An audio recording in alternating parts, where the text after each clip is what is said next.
It's been a very interesting week, and here in Nebraska. Monday was cool, but it was manageable. Then Tuesday, Wednesday was raining. Today was kind of warm, and it was pretty nice outside, not gonna lie.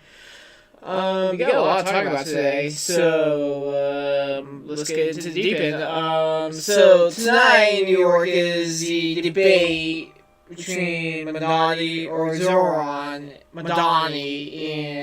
Andrew Cuomo, and we're gonna focus on Madani because he's very radical. He's a lot radical. So I'm gonna play some clips. This clip right here is from RNC Research, and we're gonna hear what it has to say. But the question is how you'll make them free. We will fund the revenue that would have otherwise been brought in from fares, and that's something that. But the question is how you'll make them free. We will fund the revenue. So I guess they ask a question here, but it's free buses for all. Like, how are you gonna do that? This is the answer. Revenue that would have otherwise been brought in from fares. And that's something that we would do in partnership with Albany. And I've put forward two proposals. The first is to raise taxes on the top 1% of New Yorkers by 2%. That would raise $4 billion. The second is to raise the state's top corporate tax rate to match that of New Jersey, which would raise $5 billion. But the question is how you'll make them free. Oh, boy. So, it sucks to be living in New York right now. That's for sure. So, just trying to mess with something on my mic. I don't hear myself. So, what he's saying is that if you want a free bus ride, he'll raise your taxes by a lot. Basically, he's going to raise taxes by $9 billion. That's a billion with a B. And again, it sucks to be living in New York. It sucks to be living in New York and New Jersey. But this is a real issue with the leaders. People want stuff for free, and that's not something that's possible because there needs to be something like, for example, a diecast. I want a Kyle Larson diecast for free. If I get that, then basically the company's going to be losing money, right? So then, in some instances, the company where they're located, like, let's throw an example, North Carolina, the company that makes the diecast may want to increase the tax on it, and basically, this is a really bad example, obviously, but what I'm getting at is that you can't get anything for free. And what Zoran wants is he wants to give people free stuff. And, hey, I would love free stuff anytime. But the thing is that if you give people free stuff, where's the money going to go? I mean, the money's going to stay with the customer, but it's not going back to the state, and it's not going back to the company. So, basically, this is socialism. I mean, this is top peak socialism. And this will not work out. This will not work out for Zoran in New York. You can't give free bus rides. Yikes. So, that's how we're going to start this episode. So then, here's another one. Another clip. I'm going to restart here real quick. Couldn't name a single mosque at the last Democratic primary for him to set being beaten by a Muslim candidate. It took. Okay, this is about Israel and Gaza, so. Andrew Cuomo being beaten by a Muslim candidate in the Democratic primary for him to set foot in a mosque. He had more than 10 years, and he couldn't name a single mosque at the last debate we had that he visited.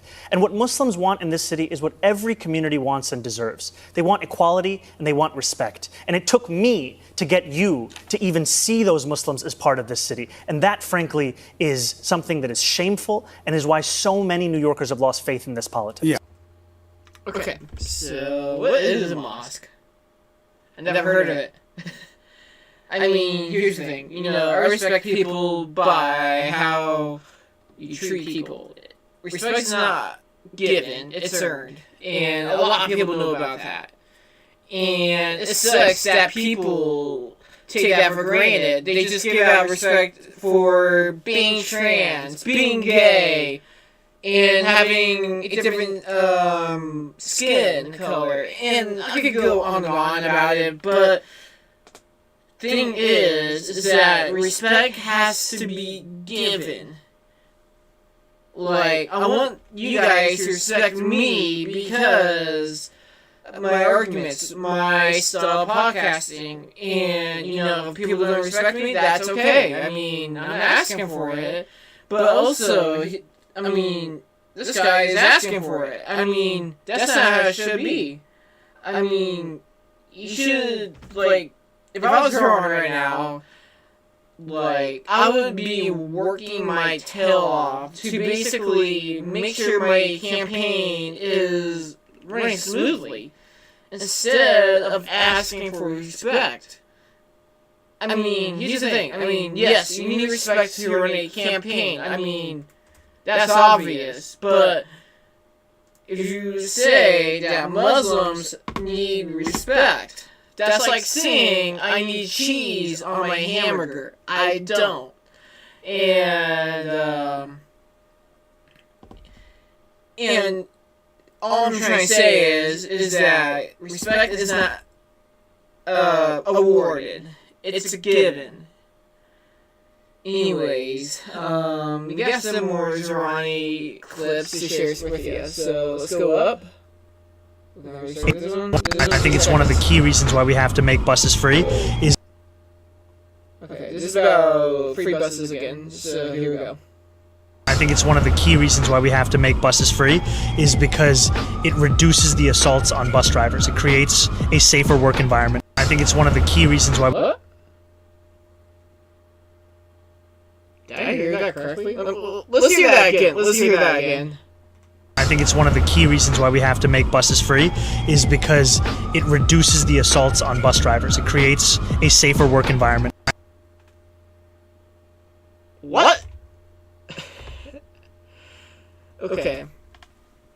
So let's talk about that. Free bus rides. So basically, anyone can ride on the bus. You have a gang leader show up and pop someone in the head. You can have a serial killer just hop on the train or a bus in this scenario and kill an innocent person. Free bus rides are not good. It's not good for the economy, and it's not good for the people. If I went to New York in the next couple years, and he's mayor, and the bus rides are free, I'd rather take a taxi. I'd rather take a taxi all day. Give me someone who I don't know, but has, I could trust to get me to places. I mean, what I'm trying to say is that you can't trust free stuff. You can't. Because there's always downsides to having free stuff. And a good example of that is this. The award is having a free bus. The downside of having a free bus is that you might be getting murdered, you might be getting killed, you might be getting, there's gonna be violence. I mean, simple as that. And, there's a lot of things. There's, Madani's, economic plans. I'm not really calling it economic plans. It's more of just stuff in a notebook that he's gonna say. Just like buying all the grocery stores and being government controlled. That's more money going back to the government and making the government bigger. That's not what we want. We want to make the government smaller. So that's bad. And it's basically what Brunani wants is that he just wants socialism. he's a communist, and most Democrats are communists, and we'll get to that later. And they want one simple thing, and that is to take over people's lives and control them. Have opinions that they want them to force it into your head and agree with them. And majority of people do not agree with their opinions, and we want that to be known. We want that to be loud to Democrats, that your opinions don't matter. I mean, they do matter in some instances, but in this case, your opinions don't matter at all. So, anyways, enough with Zoran here. Let's see here. We got AOC. And they are able. This is from Clay Travis. If you don't know who Clay Travis is, you can go on any AM radio or political radio talk, and you can go listen to Clay Travis about Texas in here. See here. He says here on X, why do Republicans own young men in the country? AOC's answer is because they preach toxic masculinity and unhealthy masculinity every day, every week, every month, and every year. More men leave the Democrat Party because of their argument like hers. Okay, let's go. And they are able to radicalize and target and exploit a generation of young boys, in particular, away from healthy masculinity and into an insecure masculinity that requires the domination of others who are poorer, browner, darker, or a different gender than them. And that is why they are resonating online, because they are appealing to the most basest and worst parts of human nature to divide. Okay, so it's bad to be man. It's bad to be straight man. Straight white man. It's bad. And, go ahead and shoot me. Her argument does not make sense at all. First off, as a young conservative, this is just baffling. I mean, I'm going to listen to this again and just take it all in. So, here we go again. And they are able to radicalize and target and exploit a generation of young boys, in particular, away from healthy masculinity and in. Okay, what is healthy masculinity? What is that? So, is that basically putting on a dress and lipstick and acting like a girl? I don't think so. To an insecure masculinity that requires the domination of others who are poorer, browner, darker, or a different gender than them. And we don't want to dominate. We want to help. I mean, this is just talking points here. I bet if she becomes president, she's not going to do anything about the homeless people living in her city or the poor people. She doesn't care about the middle class either. That is why they are resonating online, because they are appealing to the most basest and worst parts of human nature to divide.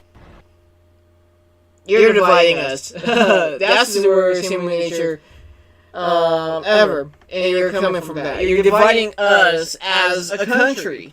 Barack Obama begun that when he was president, separating Republicans and Democrats. And, there's cracks in the beginning with some presidents, but Obama was the one that basically stabbed it, cracked it open, and divided us.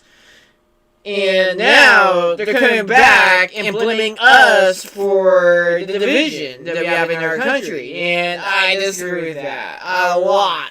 I mean, I'm not going to do it. And you guys could do it. You can email me at crickershow2025@gmail.com. You can list on some facts that Obama basically divided this country, or you could say Trump divided this country as well. But this is a very this is a very bad argument. This is on her side, and also my side too, since I'm not good at this yet. So what is toxic masculinity? I mean, what is that? I mean, I'm very confused on that. I can't be a man? I mean, look, I may not have the deepest voice, but I still act like a man. And, you know, if toxic masculinity is praying, living the best life you can, and working hard to make a living for your family, then that's complete BS right there. I mean, there's no other way around it. I mean, that's BS. So it's something, that's for sure. So yeah. And I can't believe people are saying that she's going to run for president in 2028, and you know, I believe that. I mean, she's stupid enough to run for president, and you know, Clay Travis and Buck Sexton also say that she could be a vice president to Gavin Newsom, which is also another can of worms to open someday, but not tonight. And it's just, I don't understand it. New York politicians are very, very wicked right now, and we need to fix that someday. But they're voting for this. We're gonna let it happen, let them suffer, and then when they get Republicans, we'll fix it back up and make their lives much better. I mean, you know, every city, every town, it's not going to be a perfect life, no matter the background of your politics and race and all that crap, honestly. But you have to find a way to make it work, and you know, and that's probably the most enjoying thing about life, is that you're figuring out how to solve a problem and making it work. Like for me, I got a camper payment, and it's a 10-year payment. So I do them to be paying off the camper for 10 years. So what I'm doing is that I'm splitting payments of it to 4. Like, I'm putting I'm going to use an example number. I'm putting $70 down a week. I get paid bi-weekly in my daily job. So take 70 one week, take 70 another on the second week, then third week 70, fourth week 70. So that's 280 right there, going towards the camper. And usually, and my math is correct, it'll divide that by 2. So that 10 years will turn into 5 years. So, and I'm gonna try to find a way and make that work while buying stuff and enjoying stuff that I enjoy, obviously. So anyways, you see, whatever happens, happens, I guess. We'll hear more news about her in the coming weeks. And yeah, so anyways, let's see here. I'm on the X, by the way, so basically that's my script here tonight. Anyways, so I'm gonna go off subject here. I'm not really on the subject, actually. Nebraska and Minnesota are playing tomorrow night in Minnesota. And someone says the new Nebraska-Minnesota rivalry trophy, the Tim Walz Trophy, except the loser of the game takes on the Timmy and is forced to reclaim Tim Walz as their own. Damn, Minnesota does not like Tim Walz at all.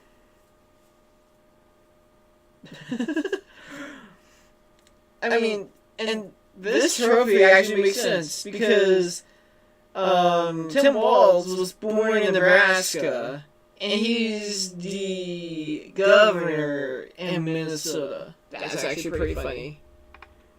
Let's see here. We got Street Stocks racing at Eldora tonight. Super Street Stocks at Eldora. Interesting. Yeah, so this is me just looking on X. Okay.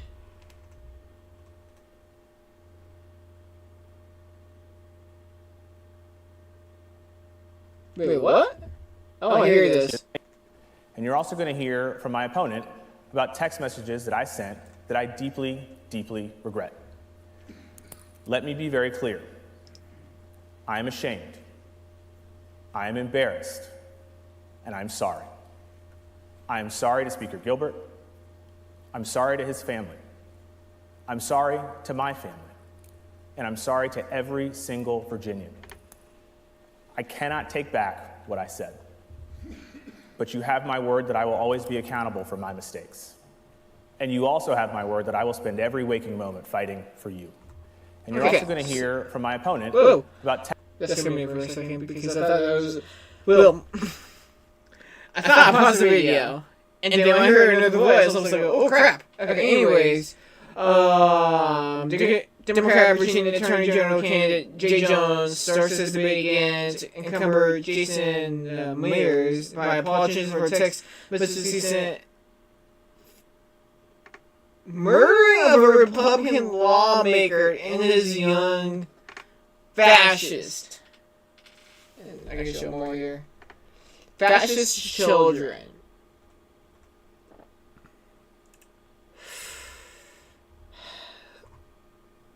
Wow.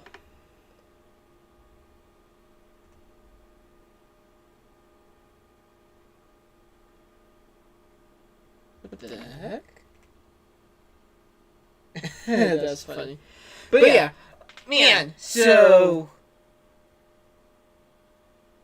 a Democrat candidate threatened to murder a Republican.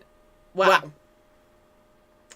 That's 2025 for you, sadly. And that's why it's basically a force of evil versus good. And you always want to be on the good side. If you're on the evil side, then I pray to you to find your faith and find love and join us someday. Anyways, let's see what's on here.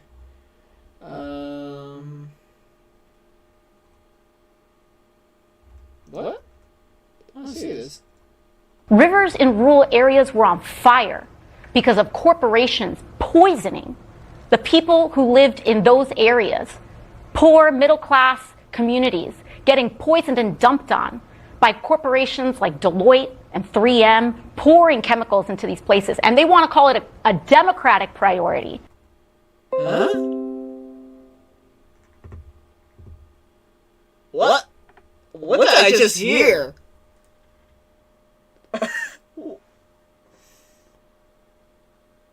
That does not make sense at all. I mean, what? Look, I drive by a 3M factory every day in Valley, Nebraska. Rivers in rural areas were on fire because of corporations poisoning the people who lived in those areas. Shut up. I'm talking here. Anyways, I drive by 3M every day, and there is no, I mean, there's a lake, obviously, in front of it, but there's no river. There's no nothing. I mean, the closest river to Valley is probably the Elkhorn River, and probably the Platte Valley. And I don't know how that goes, but this doesn't make sense. Her argument doesn't make sense at all, honestly. So, anyways, we're gonna see what else on here. Got Michael Jackson. Nice. But yeah, I'm just basically finding topics to talk about from X tonight. I need to get better. Ooh, this one's a good one. Highlander versus Outlaw schedule battle. This off-season could be interesting in more ways than one. Yeah, as long as both come to Nebraska next year, I'm good. You know, if Highlander only comes to Nebraska next year, I'm good. I want both. I want to go back to my local tracks more. I want to go back to Junction Speedway near Hastings, Nebraska, or McCool Junction, Nebraska. I want to go back there. That track is a blast. Not saying with all odds if you're hearing this, go back to the McCool Junctions before you go down to the West Coast.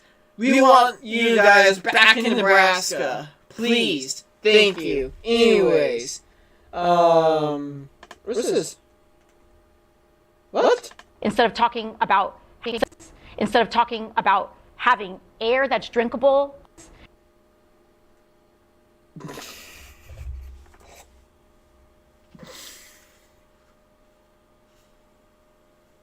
You know, someday my head's gonna be so big from all these stupidness I see on X. And the stupidness from actual Congress and senators. What the hell? You know, somebody's gonna slap me one day after I make a stupid comment, and then I'm gonna say it's AOC's fault because she is so stupid. Anyways, what's this here? Ready to negotiate. I mean, we are all, my hope is that we're able to resolve this as quickly as possible. I'm ready to negotiate. Bernie's ready to negotiate. I mean, we are all open and ready to. Is anyone actually negotiating right now? No, but let me reiterate one point. Republicans aren't in town. How do you negotiate with people who refuse even to show up to do their job? They're on vacation for what, a month now? Yes. House Republicans have been on vacation for over. But the Republican senators are here, and House Speaker Mike Johnson, we've had him on. He said, we've done our job. We passed the clean CR in the House. It's now up to the Senate to make these negotiations. They need to pick up a phone, Caitlin. They need to pick up a phone. They're saying that they're doing all this work. They are twiddling their thumbs and talking to each other. It is actually an unconscionable. Yeah, I'm not gonna listen to her again. Anyways, it's starting to get bad here. I mean, here's the thing. I believe AOC is a really smart person, but her policies are very stupid. And saying, while she's on a TV set, was saying that Republicans are working. They voted today for the 10th time a Republican CR bill that the Democrats once didn't pass.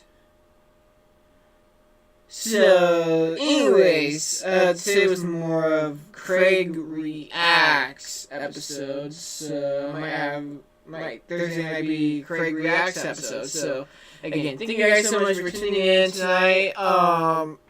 It was fun as always being on here, and I do want to get better at doing a podcast and doing the live stream here tonight. I've been seeing 2 viewers, 1 viewers, 2 viewers, and on etc. And you know, this is a very young podcast. So, anywho, thank you guys so much for tuning in.